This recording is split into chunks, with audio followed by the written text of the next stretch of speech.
ముఖ్యంగా మీరు మహబూబ్నగర్ నియోజకవర్గం నుంచి కాంగ్రెస్ పార్టీ తరఫున నిలబడ్డ మా ఎన్ఎం శ్రీనివాసరెడ్డి అన్నను ఎమ్మెల్యే గెలిపించినందుకు మీకు అందరికీ కూడా శిరస్సు వంచి కృతజ్ఞతలు అభినందనలు తెలియజేస్తా ఉన్నా.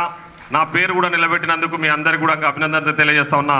ఎందుకంటే నేను జిల్లా కాంగ్రెస్ పార్టీ అధ్యక్షుడు ఉన్న మహబూబ్నగర్ నుంచి నా కాన్స్టిట్యున్సీ మహబూబ్నగర్, అదేవిధంగా జడ్చెర్ల మా అనిరుద్ ముగ్గురం కూడా మహబూబ్నగర్ అంటే ఈ జిల్లా నుంచి ఎమ్మెల్యేలో గెలవడం అనేది చాలా సంతోషంగా ఉంది. చాలామంది కూడా నన్ను జిల్లా అధ్యక్షునిగా నేను ఎమ్మెల్యే గెలవడమే కాకుండా నీ జిల్లాలో ఉన్న అందరినీ కూడా గెలిచినందుకు నన్ను చాలామంది అభినందించినందుకు ఆ అభినందనలు అన్నీ కూడా మీకే చెందాలని చెప్పేసి కూడా ఈ సందర్భంగా తెలియజేస్తూ ఉన్నాం. ముఖ్యంగా ఇప్పటిదాకా చాలామంది చాలా విషయాలు మాట్లాడారు. ఇప్పటికే సమయం చాలా లేట్ అయింది. చాలా సంతోషం. ఈరోజు ఒక అరాచక పాలన అంటే ఈ మహబూబ్నగర్ ఎంత ప్రశాంతంగా ఉందంటే ఈరోజు గతంలో నేను జిల్లా అధ్యక్షుడు అయిన కొత్తలా కొన్ని పరిస్థితులు, పార్టీ పరిస్థితులు చాలా ఇబ్బందికరంగా ఉన్న సమయంలో నాకు ఇప్పుడున్న మన ముఖ్యమంత్రి గారు, మనందరి అభిమాన నాయకుడు రేవంత్ రెడ్డి గారు, అదేవిధంగా ఇక్కడ ఈరోజు పార్లమెంటుకు పోటీ చేస్తూ ఉన్న చల్ల వంశీచంద్రరెడ్డి గారు జిల్లా అధ్యక్ష బాధ్యతలు ఇచ్చిర్రు. ఆ రోజు నాకు నేను జిల్లా అధ్యక్ష బాధ్యతలు అయిన తర్వాత తీసుకున్న తర్వాత మహబూబ్నగర్లో చాలా కార్యక్రమాలు నిర్వహించడం జరిగింది. పార్టీ ఇచ్చిన కార్యక్రమాలు అన్నీ కూడా మహబూబ్నగర్ హెడ్ క్వార్టర్లు నిర్వహించినప్పుడు చాలామంది ఇక్కడ వేదిక మీద ఉన్న పెద్దలు, వేదిక ముందున్న చాలామంది కూడా సహకరించారు. అప్పుడు మనం కార్యక్రమాలు చేస్తున్నప్పుడు కూడా ఏ చిన్న కార్యక్రమం ఏదైనా చేస్తే చాలు దానికి పోలీసు వాళ్ళను అడ్డం పెట్టించి ఆపే ప్రయత్నాలు అప్పుడున్న దుర్మార్గపు ప్రభుత్వంలో ఉన్న ప్రజాప్రతినిధులు చేసిన విషయాన్ని మీరు అందరూ చూస్తున్నారు. చిన్న చిన్న విషయాలకు తప్పుడు కేసులు పెట్టేసి మనల్ని ఇబ్బందికి గురి చేసిన విషయాలను కూడా మనం చూస్తూ ఉన్నాం. నేను మొన్న కొందరు మహబూబ్నగర్ పోలీసులు నాకు ఫోన్ చేసి మాట్లాడుతూ ఉన్నారు. సార్, మేము చాలా ప్రశాంతంగా ఉన్నాము. గత ప్రభుత్వంలో మాకు ఎన్ని ఒత్తిళ్లు ఉందంటే ఏ చిన్నదానికి కూడా ఈ కేసు పెట్టండి, ఆ కేసు పెట్టండి అని చెప్పేసి ఇబ్బందులకు గురి చేస్తుండే. ఇప్పుడు నాకు తెలిసి మా వినోదానికి తెలవాలి ఎన్ని ఎఫ్ఐఆర్లు అయిందో. ఇప్పుడు చాలా తక్కువ కేసులు రిజిస్టర్ అయింది ఈ మధ్యకాలంలో. చాలా అంటే మనం ఎవరిని కేసులు పెట్టామని చెప్తలేం. ఎందుకంటే మనకు తెలుసు మనది ప్రజాప్రభుత్వం, ప్రజల చేత ఎన్నుకోబడి ప్రజా సంక్షేమమే ధ్యేయంగా పనిచేయాలనే లక్ష్యంతోనే ఈరోజు మన ముఖ్యమంత్రి గారు పనిచేస్తూ ఉన్నారు.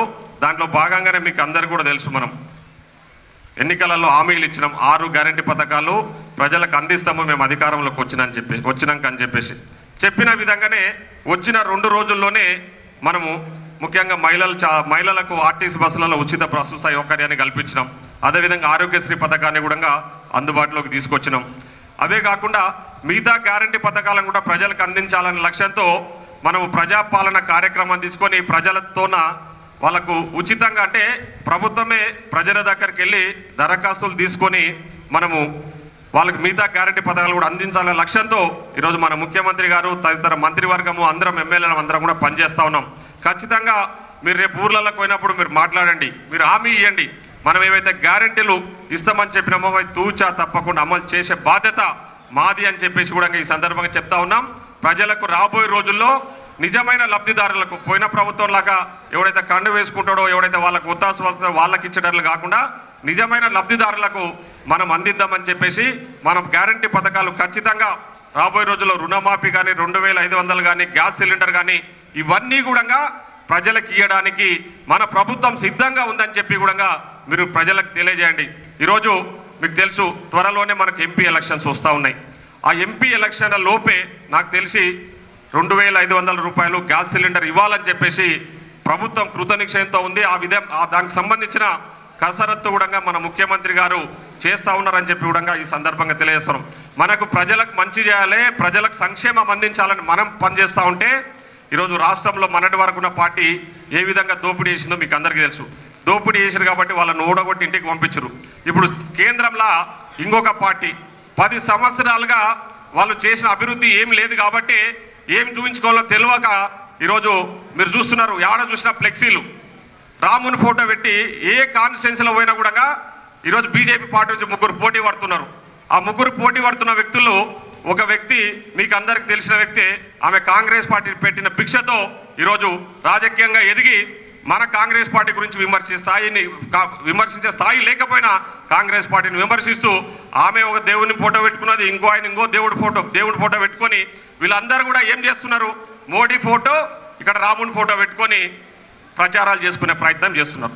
వాళ్ళు చేసిన వాళ్ళే అధికారంలో ఉన్నారు. మీరు చేసిన పనులేంటి మీరు ప్రజలకు చూపించి ఓట్లు అడగాల, కానీ ఓన్లీ రాముని ఫోటో పెట్టుకొని సెంటిమెంట్ క్రియేట్ చేసి ప్రజలను మోసం చేసి మళ్ళీ అధికారంలో రావాలనే ప్రయత్నం ఈరోజు బీజేపీ వాళ్ళు చేస్తూ ఉన్నారు. కాబట్టి మనం చాలా అప్రమత్తంగా ఉండాలి. ఇక్కడికి వచ్చిన వాళ్ళందరూ ముఖ్య నాయకులు, మనం కూడా హిందువులమే, మనకు భక్తి ఉంది, మనకు దేవుడు అంటే ఇష్టము, మనకు కూడా రాముడు అంటే ఇష్టము. రాముడు ఇప్పటిదాకా హర్షవర్ధన్ రెడ్డి చెప్పినట్టు 1980లో బీజేపీ పుట్టింది, కానీ రాముడు ఎప్పుడో 400 ఎప్పుడో పుట్టిండు. రాములు ఇప్పుడు కాదు కదా, రాములు మన బీజేపీ పుట్టక ముందు నుంచి రాముని మనం దేవునిగా కొలుస్తున్నాము, ఇప్పటికి కూడా రాముని దేవునిగానే కొలుస్తాం. దాంట్లో ఏమి ఇబ్బంది లేదు. మనకు కూడా హిందూ అంటే తెలుసు, దేవుడు అంటే తెలుసు, అన్ని విషయాలలో మనం కూడా భక్తి ఉంది. కాబట్టి బీజేపీ వాళ్ళు ఏం చేస్తున్నారంటే, పోయినసారి ఏమో ఆ పుల్వామాలో అయిపోయిన జవాన్ల ఫోటోలు పెట్టుకొని సెంటిమెంట్ క్రియేట్ చేసి గెలిచే ప్రయత్నం చేశారు. ఈసారి రాముని ఫోటో పెట్టుకొని గెలిచే ప్రయత్నాలు చేస్తున్నారు. ఆ విషయాలను కూడా మనం అప్రమత్తంగా ఉండి, ఎందుకంటే దేశ భవిష్యత్తు మీ అందరి మీద ఆధారపడి ఉంది. ఎందుకంటే మీరు వేసే ఓటు మీద ఆధారపడి